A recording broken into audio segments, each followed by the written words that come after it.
ये कहानी है ट्रेन में हुए एक इंसिडेंट की जो मैंने पुणे से मुंबई तक के सफर के दौरान में महसूस की।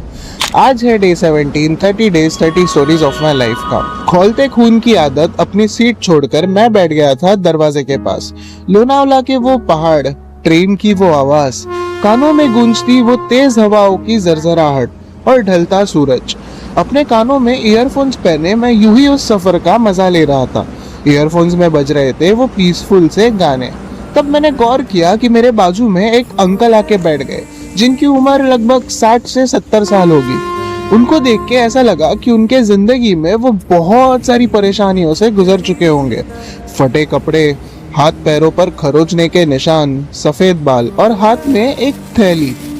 मैंने देखा कि वो अपने थैली से एक न्यूज़पेपर में लिपटी रोटी निकाल रहे हैं और उसी रोटी के अंदर सूखी चटनी थी जिसे वो खाने जा ही रहे थे।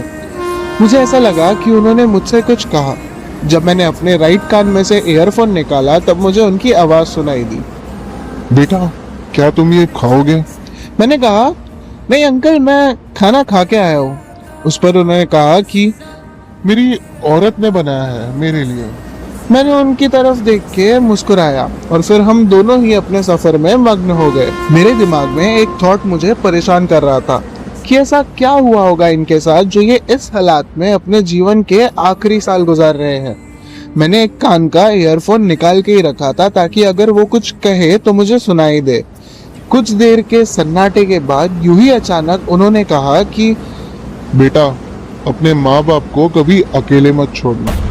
ये सुनकर उनकी जिंदगी में क्या हुआ होगा इस बात का अंदाजा तो मुझे लग ही गया, पर इस बात का रियलाइजेशन भी हुआ कि ऐसे बहुत सारी चीजें हैं जो हमें स्कूल या पढ़ाई कभी सिखा नहीं पाती, जो सफर में हुए कुछ एक्सपीरियंसेस और उसी सफर के दौरान मिले कुछ लोग सिखा जाते हैं।